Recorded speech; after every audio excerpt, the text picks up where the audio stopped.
युतीच्या मानसिकतेतून आम्ही दोन्ही पक्ष बाहेर पडलोय असं विधान केलंय शिवसेना पक्षप्रमुख उद्धव ठाकरे यांनी। युती एकतर्फी होऊ शकत नाही। आगामी स्थानिक स्वराज्य संस्थांच्या निवडणुकीवेळी दोन्ही पक्षांना गरज असेल तरच युती होईल असंही ते म्हणाले। शिवसेनेचा नाशिकमध्ये मेळावा सुरू आहे त्याप्रसंगी ते बोलत होते।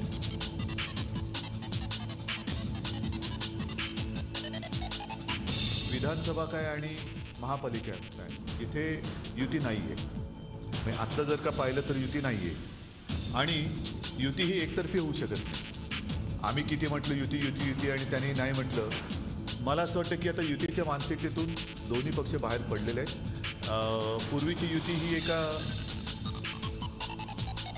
गोष्टीसाठी झाली होती ते म्हणजे हिंदुत्व आणि तोच जर का मुद्दा बाजूला पडणार असेल तर युती राहिली काय नाही राहिली काय मग ती नुसती एक व्यावहारिक तडजोड होते।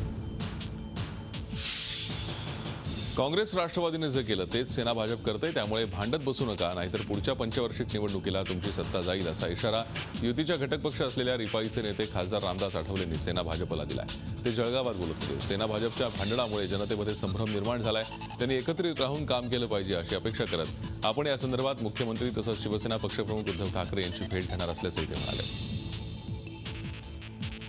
माझ्या पक्षाची भूमिका अशी आहे की दोघे भांडत राहिले जसं राष्ट्रवादीवाले भांडत राहिले आणि सत्ता गेली ते दोघे भांडत राहिले तर 5 वर्षांनंतर सत्ता राहण्याची शक्यता नाही। दोघांनी एकमेकावर आरोप करून मला वाटतं की त्यामुळं लोकांमध्ये संभ्रम निर्माण होत आहे। दरम्यान दर्ग्यातल्या महिला प्रवेशावरून शिवसेना नेते हाजी आराफत यांचं उद्धव ठाकरेंनी कान टोचले। धर्म बाजूला ठेवून प्रतिक्रिया द्या असं ते म्हणाले। हिंदू मंदिरात महिला प्रवेशाला शिवसेनेने विरोध केला नाही तर हाजी अलीसाठी का करेल असा सवालही उपस्थित केलाय। शिवसेनेचा नाशिकमध्ये मेळावा सुरू आहे त्याप्रसंगी ते बोलत होते। त्याला मी सांगितलेलं आहे की बाबा तू त्याला राजकीय रंग देऊ नकोस। तुमचं धार्मिक काय असेल धर्माचं काय असेल ते तुमचं धार्मिक आणि धर्माची लोकं मिळून ते करा। पण शिवसेना जिथे मंदिर गाभाऱ्यामध्ये महिलांच्या प्रवेशाच्या आड आली नाही। उलटं आमचं म्हणणं हेच आहे की कायदा जर का तुम्ही करणार असाल तर तो कायदा सर्व धर्मियांसाठी असायला पाहिजे। सर्व धर्मियांना तो सारखा असायला पाहिजे। महिला ही सुद्धा देवाची माय आहे यामुळेच देव आहे आणि त्यामुळे महिलांना मंदिरात प्रवेश मिळू द्या असं वक्तव्य ज्येष्ठ समाजसेविका सिंधुताई सपकाळ यांनी केलंय। आंदोलन करणाऱ्या महिलांना मोकळं सोडा। जास्त विरोध केल्यानंच आंदोलन होतात असा सल्ला त्यांनी दिलाय। दर्ग्यात महिलांना प्रवेश मिळाल्यास समान न्याय होईल असं त्यांनी स्पष्ट केलंय। नेरूळच्या डी.वाय. पाटील महाविद्यालयाकडून त्यांना डॉक्टरेट पदवी प्रदान करण्यात आली तेव्हा त्या बोलत होत्या। डी.वाय. पाटील विद्यापीठ असेल पण माझं विद्यापीठ खरे डी.वाय. पाटील आहे। त्यांच्यामुळे मला नवी दृष्टी मिळाली। मला जगता आलं पायात बळ मिळालं। बेटा मी चालायला लागले। माझ्या पडतीच्या काळात जेव्हा मला जग ओळखत नव्हतं तेव्हा डी.वाय. पाटील मला फार सपोर्ट करायचे। माझ्या लेकरा बाळांना खूप खूप केलं दादांनी आणि आज दादांनी तर शेवटला टप्पा असा दिला की ते ओझं कधी उतरू असं झालं ना। दुष्काळ आणि पाणी टंचाईमुळे पडणाऱ्या बळींची संख्या दिवसेंदिवस वाढतीये। आज 2 महिलांचा मृत्यू झाला। बीड जिल्ह्याच्या गेवराई तालुक्यात छबुबाई खामकर या महिलेचा मृत्यू झाला। तालुक्यातला 4था बळी आहे तर हिंगोलीमध्ये एका ग्रामपंचायत सदस्य महिलेचा बळी गेलाय। पाणी भरण्यासाठी धावपळ करताना तोल जाऊन शबानाबी बशीर नदा विहिरीत पडल्या होत्या। उपचारादरम्यान त्यांचा मृत्यू झालाय। भाजप सरकार दुष्काळाचं पर्यटन करत असल्याची घणाघाती टीका माजी मुख्यमंत्री पृथ्वीराज चव्हाण यांनी राज्य सरकारवर केली। एक दिवस पाहणी करून दुष्काळाचा प्रश्न सुटणार नाही त्यासाठी नियोजन करण्याची गरज असल्याचं ते म्हणाले। दुष्काळाचं कारण देत उद्योग बंद केल्यानं बेरोजगारीचं प्रमाण वाढेल असं मत त्यांनी व्यक्त केलं।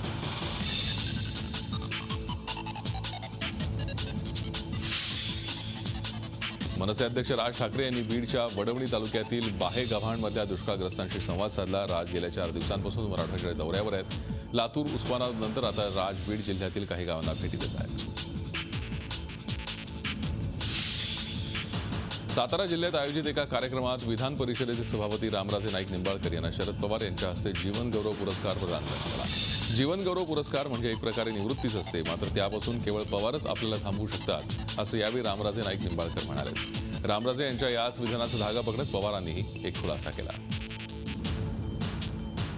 फारच उत्सुकता दाखवतात। याचा माझ्या दृष्टीने 2 अर्थ निघतात। एक म्हणजे जीवन गौरव पुरस्कार म्हणजे रज्जीवाड आणि दुसरा अर्थ असा निघतो त्या पुरस्कार घ्यायला यांना कुठं माणूसच सापडला नाही म्हणूनच आपल्या जवळ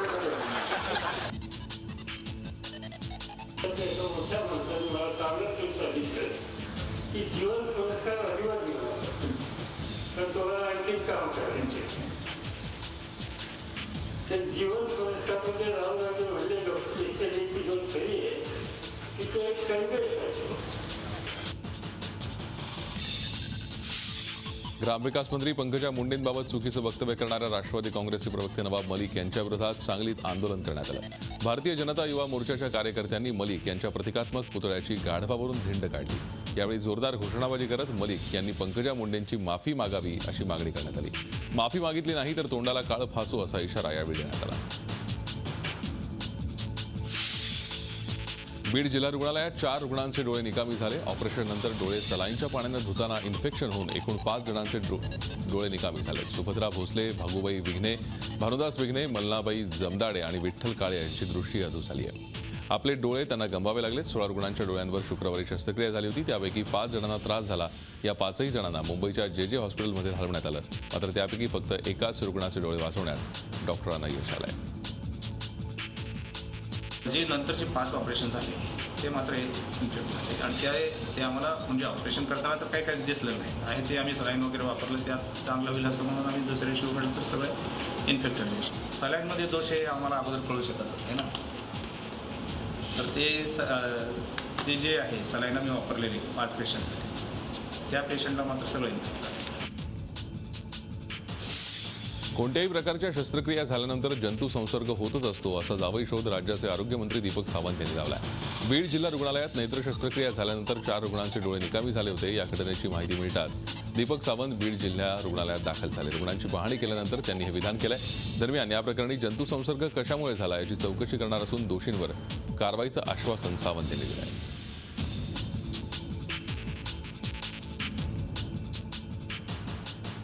या बाबतीमध्ये ताबडतोब 24 तासाच्या आतमध्ये रुग्ण मुंबईला आले. त्यामुळे जंतू संसर्ग हा होत असतो पण त्याची ट्रीटमेंट ही 24 तासामध्ये होणं अत्यंत आवश्यक असते आणि त्याप्रमाणे आणखीनही काही हलगर्जीपणा झाला असेल तर त्याची निश्चितपणे चौकशी केली जाईल. अखिल भारतीय मराठी चित्रपट महामंडळाच्या निवडणुकीसाठी मतदान कोल्हापूर, पुणे आणि मुंबईच्या मतदान केंद्रावर पार पडलं. 9 वेगवेगळे पॅनल यावेळी निवडणुकीसाठी मैदानात उतरले आहेत. कोल्हापूरच्या तुलनेत मुंबईत कमी मतदान झालंय. कोल्हापुरात 84%, पुण्यात 62%, तर मुंबईत सगळ्यात कमी म्हणजे 45% मतदान झालं. अशोक सराफ, सचिन पिळगावकर, पुष्कर श्रोत्री, सुशांत शेलार यांच्यासह अनेक सेलिब्रिटींनी यावेळी मतदानाचा हक्क बजावला. चित्रपट महामंडळाच्या निवडणुकीत सावळा गोंधळ असल्याचा आरोप ज्येष्ठ अभिनेते अरुण नलावडे यांनी केलाय. मतदार यादीतून अनेकांची नावं गायब आहेत त्यावर त्यांनी तीव्र संताप व्यक्त केला आहे. नलावडे मतदानाला आले त्यावेळी निवडणूक अधिकाऱ्यांनी त्यांना अडवलं होतं. यानंतर त्यांच्यात वादावादी झाली. काही वेळानंतर नलावडेंना मतदानासाठी आज सोडण्यात आलं.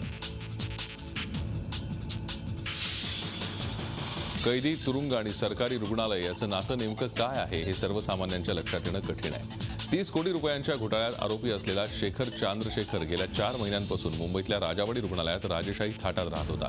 काल दुपारी 1:30 वाजता त्याला डिस्चार्ज मिळाला. मात्र तरीही तो आपला राजवाडा सोडायला तयार नव्हता. अखेर रात्री 2:30 वाजता टिळकनगर पोलिसांनी त्याला रुग्णालयाबाहेर काढलं. महाराष्ट्रातील ज्योतिर्लिंगांना जोडणाऱ्या रस्त्यांचं श्रेणीवर्धन करावं आणि त्यास राष्ट्रीय महामार्ग म्हणून घोषित करावा अशी विनंती वित्त आणि नियोजन मंत्री सुधीर मुनगंटीवार यांनी केंद्रीय रस्ते वाहतूक आणि महामार्ग मंत्रालय, भारत सरकार यांना पाठवलेल्या पत्रात केली आहे. भाविकांच्या सोयीसाठी त्यांनी ही मागणी केली आहे.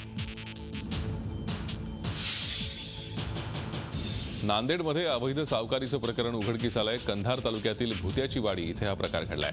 आईच्या कॅन्सरच्या उपचारासाठी भुते कुटुंबियांनी 1992 साली गावातीलच बोरवाडे यांच्याकडून 15,000 रुपयाचं कर्ज घेतलं होतं. कर्ज फेडण्यासाठी सूर्यकांत भुते यांनी त्यांच्याकडे अनेक वर्ष कामही केलं पण तरीही त्यांचं कर्ज फिटलं नसल्याचं सांगून त्यांना काम करायला लावलं गेलं.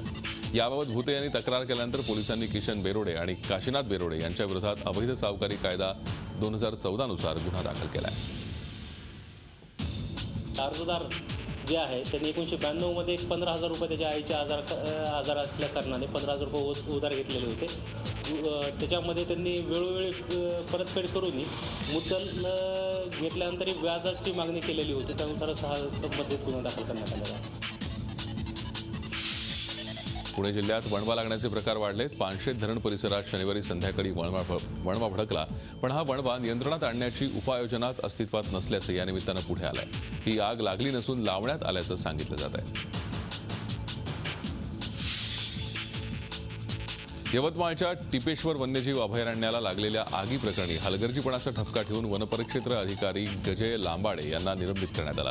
वनपाल डीपी मसराम यांची उमरखेड तालुक्यातील खरबी वनपरिक्षेत्रात बदली करण्यात आली आहे. पेन्स व्याघ्र प्रकल्प नागपूरचे मुख्य वन संरक्षक MS रेड्डी यांनी ही कारवाई केली. त्यांनी RFO लांबाडे यांना आपल्याला बडतर्फ का करण्यात येऊ नये अशी शोकॉज नोटीसही पाठवली. जंगलात आग लागली, मात्र वनाधिकाऱ्यांनी स्थितीचं गांभीर्य ओळखलं नाही आणि वनसंपदा नष्ट झाली. ज्यावेळेस सुरुवात झाली त्यावेळेस खऱ्या अर्थाने ह्या पोरांनी आपल्या इथल्या लोकांनी त्यांना सूचना दिली होती. अधिकाऱ्यांनी मुद्दाम त्यावेळेस त्याकडे डोळेझाक करून दुर्लक्षित करून त्या आगीकडे विझवण्याचा प्रयत्न केला नाही. त्यामुळे हे जी अमानुष जे नुकसान झाली यावेळेस, या नुकसानीसाठी संबंधित अधिकारी जबाबदार आहे. जालना जिल्ह्यातल्या परतूर इथे भाजपच्या वतीनं सर्वधर्मीय सामुदायिक विवाह सोहळ्याचं आयोजन करण्यात आलं होतं. या सोहळ्यात 461 जोडपी विवाह बंधनात अडकले. स्वच्छता आणि पाणीपुरवठा मंत्री बबनराव लोणीकर यांच्या पुढाकारातून या सोहळ्याचं आयोजन करण्यात आलं होतं. या कार्यक्रमाला विधानसभेचे अध्यक्ष हरिभाऊ बागडे, महसूल मंत्री एकनाथ खडसे, अर्थमंत्री सुधीर मुनगंटीवार उपस्थित होते.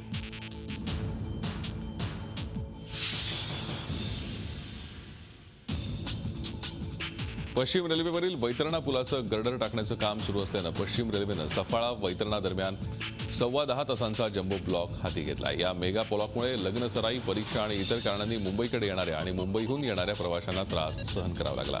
सफाळे वैतरणा दरम्यानच्या पूल क्रमांक 92च्या गर्डरचं काम हाती घेतलं गेलंय. त्यामुळे सकाळी 8 वाजल्यापासून दोन्ही दिशेनं धावणाऱ्या 29 गाड्या पूर्णपणे रद्द करण्यात आल्या, तर अन्य 20 गाड्यांचे मार्ग बदलण्यात आले.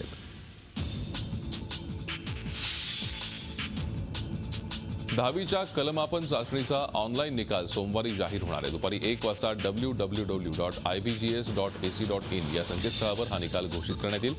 10वीच्या विद्यार्थ्यांना पुढील क्षेत्र निवडण्यासाठी सहाय्य मिळावं यासाठी राज्यातील विद्यार्थ्यांची कल चाचणी घेऊन त्यांचे निकाल 10वीच्या गुणपत्रिकेसोबत देण्याचा महत्वाकांक्षी प्रकल्प शिक्षण मंत्री विनोद तावडे यांनी जाहीर केला होता. यंदा राज्यातून एकूण 15,47,253 विद्यार्थ्यांनी कल चाचणी दिली आहे. मास्टर ब्लास्टर सचिननं आपला 43वा वाढदिवस साजरा केलाय. त्यानं आपला वाढदिवस MIG क्रिकेट क्लबमध्ये शाळेच्या विद्यार्थ्यांबरोबर क्रिकेट खेळत साजरा केला. मेक अ विश इंडिया या संस्थेनं हा कार्यक्रम आयोजित केला होता. त्यानं या उगवत्या क्रिकेटपटूंना बॅटिंग, बॉलिंग आणि फिल्डिंगचे धडे दिले. सचिनला आदर्श मानूनच अनेक खेळाडू आपला कल क्रिकेटकडे वळतात आणि त्यात सचिननं स्वतःच या विद्यार्थ्यांना क्रिकेटचे धडे दिले. त्यामुळे या विद्यार्थ्यांना आपला आनंद लपवता आला नाही. 2013मध्ये क्रिकेटला सचिननं अलविदा केला होता, मात्र त्याची लोकप्रियता अजूनही तशीच आहे.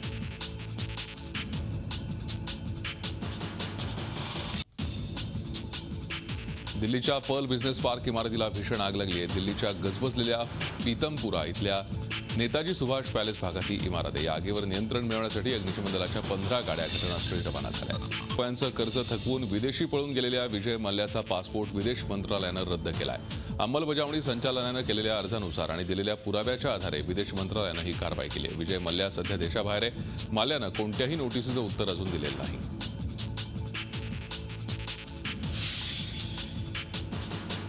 रेडिओवरून देशवासियांशी संवाद साधण्याच्या मन की बात या कार्यक्रमाच्या 19व्या भागातून पंतप्रधान नरेंद्र मोदींनी दुष्काळाच्या पार्श्वभूमीवर पाणी बचतीचा संदेश दिला. मन की बातमध्ये आज पंतप्रधान मोदींनी अनेक विषयांना हात घातला. विशेषतः त्यांनी अहमदनगर जिल्ह्यातल्या हिवरे बाजारचं कौतुक केलं. दरम्यान यावेळी त्यांनी सकारात्मक बातम्या दाखवणाऱ्या झी मीडियाचंही कौतुक केलं.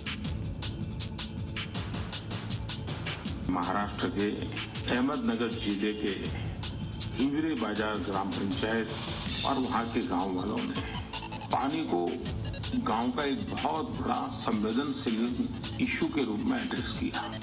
जल संचय करने की इच्छा करने वाले कई गांव मिल जाते हैं, लेकिन इन्होंने तो किसानों के साथ बातचीत करके पूरी क्रॉपिंग पैटर्न बदल दी. उन्होंने स्प्रिंकलर, ड्रिप इरिगेशन, टपक सिंचाई, वाटर हार्वेस्टिंग, वाटर रिचार्जिंग, इतने सारे इनिशिएटिव लिए कि आज गांव पानी के संकट के सामने जूझने के लिए अपनी ताकत पर खड़ा हो गया. मैं सभी गांव वासियों को भी बहुत बहुत बधाई देता हूं कि आपके इस उत्तम काम के लिए. अत्यंत महत्वाच्या खटल्यात कायद्याच्या आधारे काटेकोर निर्णय देणारे सर्वोच्च न्यायालयाचे सरन्यायाधीश TS ठाकूर यांचं भावूक रूप पाहायला मिळालं. दिल्लीत मुख्यमंत्री आणि उच्च न्यायालयाच्या मुख्य न्यायाधीशांच्या संयुक्त परिषदेचं आयोजन करण्यात आलं होतं। यावेळी बोलताना प्रलंबित खटले आणि त्यांचा निपटारा करण्यासाठी उपलब्ध असलेल्या अपुऱ्या न्यायाधीशांच्या संख्येकडे लक्ष वेधताना सरन्यायाधीश TS ठाकूर यांना भावनावेग आवरला नाही। दरम्यान न्यायाधीशांची संख्या वाढवण्याचा प्रयत्न करण्याचं आश्वासन पंतप्रधान नरेंद्र मोदींनी दिलं। 38,68,000 केसेस।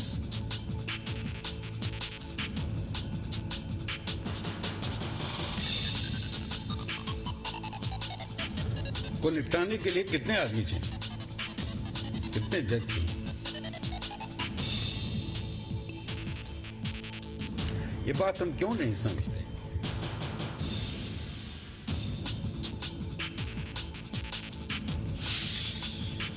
लोकसभा अर्थसंकल्पीय अधिवेशनाचा दुसरा टप्पा सुरू होण्यापूर्वी लोकसभा अध्यक्षांनी सर्वदलीय नेत्यांची बैठक बोलावी। यावेळी महत्त्वाच्या मुद्द्यावर चर्चा करण्यात आली। सरकार कोणत्याही मुद्द्यावर चर्चा करण्यास तयार असल्याचं यावेळी सांगण्यात आलं।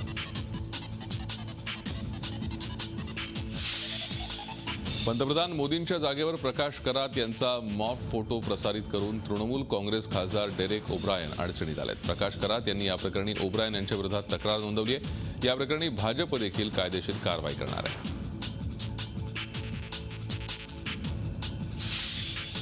बाबरी मशीद प्रकरणाचे याचिकाकर्ते हाशिम अन्सारी पंतप्रधान मोदींचे फॅन झालेत। त्यांनी मोदींना अयोध्येत येण्याचं निमंत्रण दिलंय। मोदींच्या काम करण्याच्या शैलीवर अन्सारी फिदा झाले असून फुलं देऊन स्वागत करण्याची इच्छा त्यांनी व्यक्त केली आहे। अनुसूचित जाती आणि जमातींसाठी असलेल्या कायद्यातील तरतुदी केंद्र सरकारनं आणखी कठोर केल्या आहेत। या तरतुदींनुसार 60 दिवसात खटले निकाली काढणं बंधनकारक असणार आहे। घटनाकार डॉक्टर बाबासाहेब आंबेडकर यांच्या जयंतीच्या मुहूर्तावर 14 एप्रिलला याबाबत अधिसूचना जारी करण्यात आली आहे। हे बदल तात्काळ प्रभावाने लागू करण्यात आले। ओडिशा आणि तेलंगणात उकाड्यानं नागरिक हैराण झालेत। ओडिशामध्ये उष्माघातामुळे मृत्यू झालेल्यांचा आकडा 79 वर पोहोचलाय। ओडिशातील 8 जिल्ह्यात 45 अंश सेल्सिअस तापमानाची नोंद झाली आहे। दरम्यान गेल्या 2 आठवड्यात देशभरात उष्माघातानं 150 नागरिकांचा बळी गेलाय। पंजाबमध्ये दिवसा ढवळ्या महिलेचं अपहरण करून बलात्कार प्रकरणी एक आरोपी शरण आलाय। या प्रकरणाची सीसीटीव्ही दृश्य समोर आल्यानंतर 28 दिवसानंतर हा आरोपी शरण आलाय। असं असलं तरी एक आरोपी अजूनही फरार आहे।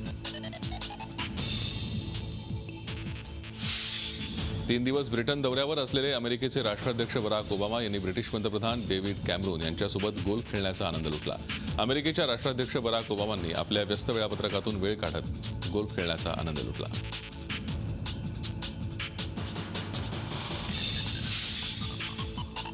विल्यम शेक्सपियरच्या 400व्या पुण्यतिथीनिमित्त अमेरिकेचे राष्ट्राध्यक्ष ओबामा यांनी ग्लोब थिएटरला भेट दिली। यावेळी शेक्सपियरचे प्रसिद्ध नाटक हॅम्लेट त्यांनी काही वेळ पाहिलं।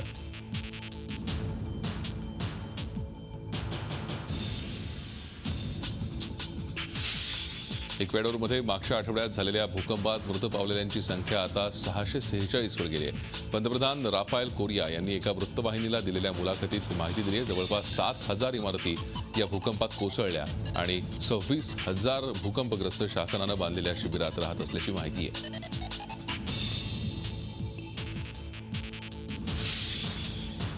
जपानमध्ये चीनचे राजदूत चेंग योंगुहा यांनी भूकंपग्रस्तांबाबत चिंता व्यक्त केली। भूकंपग्रस्त भागात आर्थिक मदत करण्याचं आश्वासन योंगुहा यांनी दिलंय। गेल्याच आठवड्यात जपानमध्ये भूकंप झाला होता। अमेरिकेच्या वॉशिंग्टन DC मध्ये टेनली टाउन मेट्रो स्टेशनच्या मेकॅनिकल रूममध्ये स्फोट झाला। त्यानंतर आग लागली, त्यामुळे सर्वांमध्ये भीतीचं वातावरण होतं। या दुर्घटनेत काही लोक जखमी झालेत। आधी स्फोटाचा आवाज आला आणि मग धूर दिसायला लागल्याचं प्रत्यक्षदर्शींचं म्हणणं आहे। मदत कार्य सुरू आहे। दमिश्कच्या उच्चभ्रू वस्तीत शनिवारी एका इमारतीला आग लागली। शर्थीच्या प्रयत्नानंतर ही आग विझवण्यात अग्निशमन दलाला यश आलं। या आगीच्या धुराचे मोठमोठे लोट आकाशात दिसत होते। जॉर्जियात एकाच कुटुंबातल्या 5 जणांची हत्या करण्यात आली आहे, त्यामुळे घबराट पसरली आहे। काही कौटुंबिक वादातून हत्या झाल्याचा प्राथमिक अंदाज कोलंबिया प्रांताच्या पोलीस अधिकाऱ्यांनी व्यक्त केला आहे। मृतांची ओळख सांगण्यास त्यांनी नकार दिला आहे। उत्तर कोरियानं पूर्वेकडच्या सागरी सीमेत पाणबुड्यांच्या माध्यमातून बॅलिस्टिक क्षेपणास्त्राचं परीक्षण केलं। दक्षिण कोरियाच्या जॉईंट चीफ्स ऑफ स्टाफनं शनिवारी असा दावा केला आहे। मात्र हे परीक्षण यशस्वी झालं की नाही याबाबत या अधिकाऱ्यांकडून माहिती मिळू शकलेली नाही। अमेरिकेने जर दक्षिण कोरियामधून आपलं सैन्य हटवायला हवं असं उत्तर कोरियानं म्हटलंय. जर अमेरिकेनं सैन्य हटवलं तरच उत्तर कोरिया त्यांचा अणुपरीक्षण थांबेल असंही उत्तर कोरियाने म्हटलंय.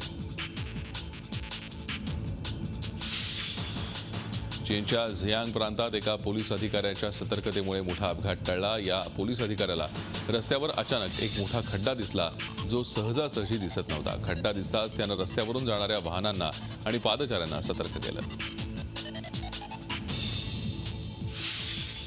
रशियाच्या एअरफोर्सनं कृष्णोदर प्रांतात युद्धसराव केला. यावेळी लढाऊ हेलिकॉप्टर आणि फायटर जेटचाही वापर करण्यात आला.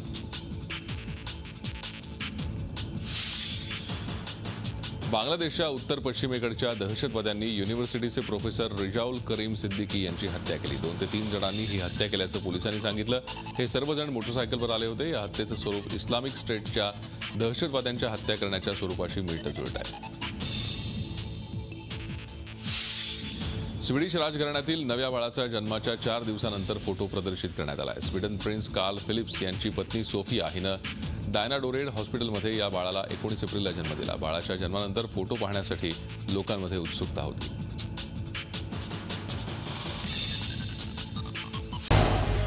झी 24 तास रहा एक पाऊल पुढे.